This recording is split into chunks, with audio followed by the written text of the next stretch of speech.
সংসারের কাজে ভালো লাগা খুঁজে নেই। শীতের সকালে সকাল থেকে নিয়ে সন্ধ্যা পর্যন্ত কি কি কাজ করলাম সবকিছুই আজকের ব্লগে শেয়ার করব।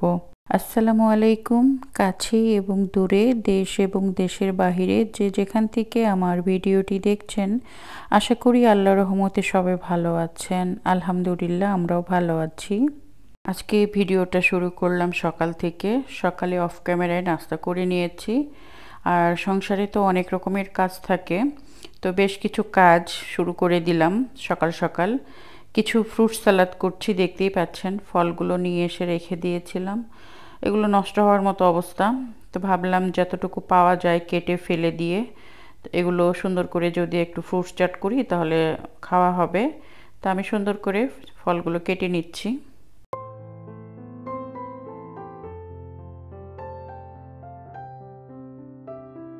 একটা সংসারে কাজের কিন্তু কোনো শেষ থাকে না। একজন হাউসওয়াইফই শুধু বলতে পারে যে সকাল থেকে নিয়ে রাত পর্যন্ত, মানে ঘুমানোর আগ মুহূর্ত পর্যন্ত কি পরিমাণ পরিশ্রম করতে হয়। পরিবারের সবার খেয়াল রাখতে গিয়ে কখনো কখনো নিজের খেয়াল রাখার কথাই ভুলে যাই। আর অসুখ বিসুখের কথা তো নাই বা বলি। কখনো কখনো মনটা খারাপ লাগলেও কাউকে বলতে পারি না যে ভালো লাগছে না, শরীরটা ভালো লাগছে না। আমরা যারা গৃহিণী, আমাদের একটা সমস্যা হলো আমরা মুখ ফুটে কখনোই পরিবারের অন্যান্য সদস্যদের কাছে আমাদের অসুখ বিসুখ, ভালো লাগা মন্দ লাগার কথাটা শেয়ার করি না। যার কারণে আমার মনে হয় ওরাও বুঝতে পারে না। যেহেতু একই নিয়মে চলে সব কিছু, ওরা ভাবে আমরা মনে হয় একদম ফিটফাট সব দিক দিয়েই, মানে একদম ওকে আছি। যাই হোক, এই যে দেখেন সুন্দর মতো ফ্রুট চাটটা করে নিলাম। এটা এখন ফ্রিজে রেখে দিব, পরে এটা হালকা ঠান্ডা করে খেলেই ভালো লাগবে। আর মাসও শুরু হয়ে গিয়েছে, অনেক মশলা শেষ হয়ে গিয়েছে। বেশ কিছু মশলা এখন আমি করে নেব। এই যে এগুলো ভেজে নিয়েছি হালকা করে, এখানে জিরা আছে, ওখানে গরম মশলা আছে। এগুলো আমি হালকা করে সুন্দর করে ভেজে নিয়েছি। এখন এগুলো আমি মেশিনে এগুলো গুঁড়া করে নেব। যতদিন পরিবারের সবার জন্য খাটতে পারবেন ততদিন সবার কাছে ভালো থাকবেন। যখন খাটতে পারবেন না তখন আর কারোর কাছেই ভালো থাকবেন না। এত সুন্দর সুন্দর ভিডিওগুলো তৈরি করি, অনেক মেহনত নিয়ে তৈরি করি। অনেক সময় দেখা যায় অনেকেই ভিডিওগুলো দেখেন না। না দেখলে তো বুঝতে পারবেন না ভিডিওর ভিতরে কি আছে। এক একজনের ভিডিওর ধরন, কোয়ালিটি এক এক রকমের। কেউ আছেন সুন্দর সুন্দর কাজ দেখিয়ে থাকেন, কেউ আছেন সুন্দর সুন্দর শিক্ষামূলক কথা বলে থাকেন। অনেকের কথা শুনলে দেখা যায় অনেক কিছু শেখা যায়, আবার অনেকের কাজ দেখেও কিন্তু অনেক জিনিস শেখা যায়। আমাদের শেখার কোনো কিছু শেষ নেই। এই যে মেয়ের রুমটায় চলে আসলাম। আমার মেয়ের যেহেতু পরীক্ষা, 8 তারিখ থেকে ওর পরীক্ষা শুরু হবে। ও অনেক ব্যস্ত, বাসায় টিচারও এসেছে। এই ফাঁক দিয়ে আমি ওর রুমে এসে একটু ক্লিন করে দিচ্ছি, কারণ ওর রুমে সব কিছু, ও যখন পড়াশোনা করে সব কিছু এলোমেলো করে রাখে। এগুলো ধরলে আবার একটু রাগ হয়ে যায়, সেজন্য ও এখন টিচারের কাছে পড়ছে। এই ফাঁকে এসে আমি একটু গুছিয়ে দিলাম। আর বাহিরে দেখেন কীরকম লাগছে। এখন শীতকাল, শীতের সময় কিন্তু রোদের এতটা তাপ নেই। এখন প্রায় 12টা বেজে গিয়েছে, কিন্তু রোদ দেখে মনে হচ্ছে এখনই সকাল হলো। আর এই যে দেখেন কি ময়লা হয়েছে, ধরতে দেয় না, আসতে দেয় না, বলে না রুমে ঢুকবা না। আমার রুম এখন ক্লিন করতে হবে না। আর কাজের ছেলেটাও তো 3 মাসে ছুটিতে গিয়েছে, এই মাসে 10 তারিখে আসার কথা। ও আসলে তাও একটু মানে ক্লিন করা হয়, তা না হলে দেখা যায় নিজের রুম আমার মেয়ে নিজেই ভ্যাকুম করে ফেলে। আর এই যে দেখেন টিচারের কাছে পড়ছে। এখন আমি টিচারের জন্য একটু নাস্তা বানাবো। ওই যে দেখেন বাসায় টিচার, আমার 2 টাইম আমার বাসায় টিচার থাকে, টিচারদেরকে নাস্তা দিতে হয়। তো কিচেনে আসছি। আর এই দেখেন 6 কেজি ওজনের একটা পাতাকপি, এটা নিয়ে এসেছিলাম আজমান থেকে। এটা খাওয়া হয়নি, ভাবলাম আজকে এটা ভাজি করব।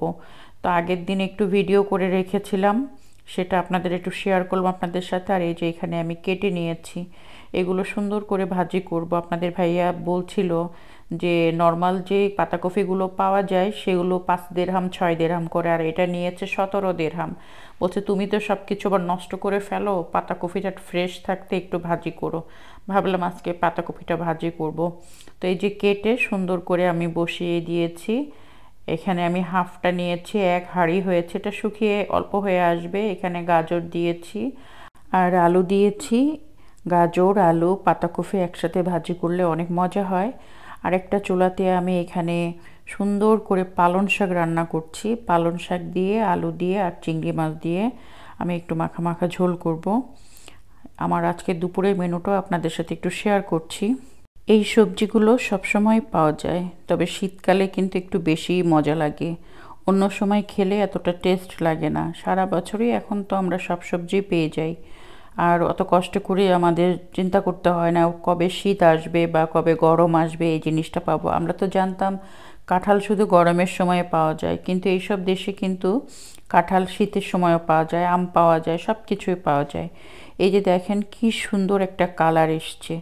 আমার তো শীতের এই সবজিগুলো দিয়েই ভাত খাওয়া হয়ে যায়, মাছ মাংস কিছুই লাগে না। আর এখানে আমি রুই মাছ নিয়েছি, এখানে চিকেন নিয়েছি, এক এক করে সব কিছুই রান্না করব। আর বাসায় এখন টিচার আছে, টিচার থাকলে কোনো ভাজার কাজ করা যায় না, তাহলে দেখা যায় স্মেল চলে গেলে টিচার কাশতে থাকবে। এই ভয়ে আমি দেখা যায় কি যেগুলো কাশাকাশি একটু কম হয় সেগুলো আমি সবসময় রান্না করি, বাকিগুলো রেখে দিই। টিচার যাওয়ার পরে আমি রান্না করি। টিচারকে নাস্তা দেবো সেজন্য আমি বেশ কিছু রোল, এগুলো চিকেন রোল, এগুলো ভেজে নিচ্ছি। চা বসিয়ে দিয়েছি আর একটু সেমাই রান্না করব, টিচারকে নাস্তা দিব। যেহেতু আমার বাসায় 2 টাইম টিচার আসে, এই টিচার বেরোনোর সাথে সাথেই ঘন্টা 2 পরে আরেকজন টিচার আসবেন, সেজন্য নাস্তাগুলো আমি রেডি করে নিচ্ছি। এখন রেডি করে নেহাকে ডেকে আমি টিচারকে নাস্তা দিয়ে দেবো। মাঝে মধ্যে আপনাদের ভাইয়া যখন বাসায় থাকে, আপনাদের ভাইয়া টিচারকে নাস্তা দিয়ে আসে। আজকে যেহেতু আপনাদের ভাইয়া অফিসে আছে, নেহাকে ডাকবো আমি নাস্তাগুলো রেডি করে, তারপরে নেহার কাছে দিয়ে দেব। অনেক মেহনত নিয়ে অনেক কষ্ট করে একটা ভিডিও তৈরি করি। ভিডিওর ভিতরে কি আছে অনেক সময় অনেকে দেখেন না, জাস্ট একটু টাইটেল থাম্বনেল এগুলো দেখেই আপনারা ভিডিওটা হয়তো ক্লিক করেন, আর যেগুলো ভিতরে আছে যে কথাগুলো আপনাদের সাথে শেয়ার করি ওগুলো অনেকে শোনেন না। তাই এখন ভেবেছি যে এখন থেকে ভিডিওগুলো একটু অন্যরকম করে তৈরি করব, মানে খুব সহজভাবে। অল্প কথা বলতে হয়, সংসার নিয়ে কথা বলতে হয়, কোনো ভালো ওরকম কোনো কথা শেয়ার না করে জাস্ট সংসার নিয়ে কি করছি না করছি এই ধরনের কথাগুলোই আপনাদের সাথে শেয়ার করব ভাবছি। আর এই যে বিকালের নাস্তার জন্য আবার আমি একটু মানে ডাল ভিজিয়েছিলাম, মসুরের ডাল, এটা এখন সুন্দর করে একটু পেস্ট করে রেখে দেব। আপনাদের ভাইয়া আবার পেঁয়াজও খুব পছন্দ করে, ভাবলাম অফিস থেকে আসবে যখন এই পেঁয়াজও দেখলে অনেক খুশি হয়ে যাবে। তো এগুলো একটু পরে আমি টিচার চলে গেলে ব্লান্ডারে আর কি পেস্ট করে রাখবো। আর এই যে টিচারের নাস্তাটা আমি রেডি করে নিয়েছি। আমার নিজের জন্য 1 কাপ চা রেডি করলাম, কারণ আপনারা হয়তো আমার ভয়েস শুনে বুঝতে পারছেন যে আসলেও এখন প্রচুর ঠান্ডা পড়েছে দুবাইয়ে। ওয়েদারটা চেঞ্জ হওয়ার কারণে ঘরে ঘরে সব অসুস্থ হয়ে যাচ্ছে মানুষ। এই যে আমি যেই ডালটা পেস্ট করে নিয়েছিলাম, এটা হচ্ছে মসুরের ডাল। এখন আমি সব কিছু দিয়ে এটা মাখিয়ে রেখে দেব। সন্ধ্যার দিকে আপনাদের ভাইয়া যখন আসবে বিকালের দিকে, তখন আমি এটা ওকে ভেজে দিয়ে দিব। গরম গরম পেঁয়াজও ভাজা খেতে ভালোই লাগে, আর 1 কাপ চা।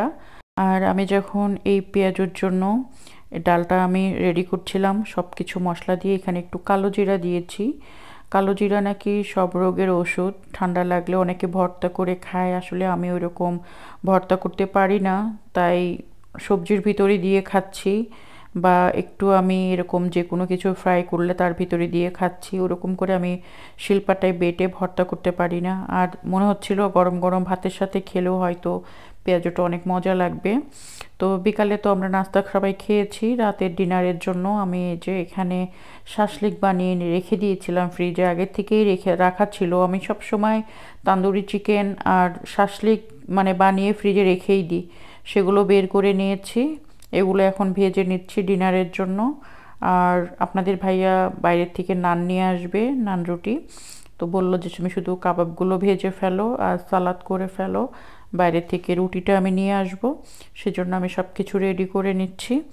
আর ভিডিওটা যারা ধৈর্য ধরে এতক্ষণ দেখছিলেন, ভিডিওটার কোনো অংশ যদি আপনাদের কাছে ভালো লেগে থাকে তাহলে ভিডিওটা লাইক করতে পারেন, শেয়ার করতে পারেন আপনাদের ফ্রেন্ডস এবং ফ্যামিলির সাথে। আর বেশি ভালো লাগলে চ্যানেলটা সাবস্ক্রাইব করে আমার সাথে থেকে যেতে পারেন। সবাই ভালো থাকেন, সুস্থ থাকেন, অন্তর থেকে অনেক অনেক দোয়া থাকলো, আমাদের জন্য দোয়া রাখবেন। আজকের মতো ব্লগটা এখানে শেষ করছি। আল্লাহ হাফেজ।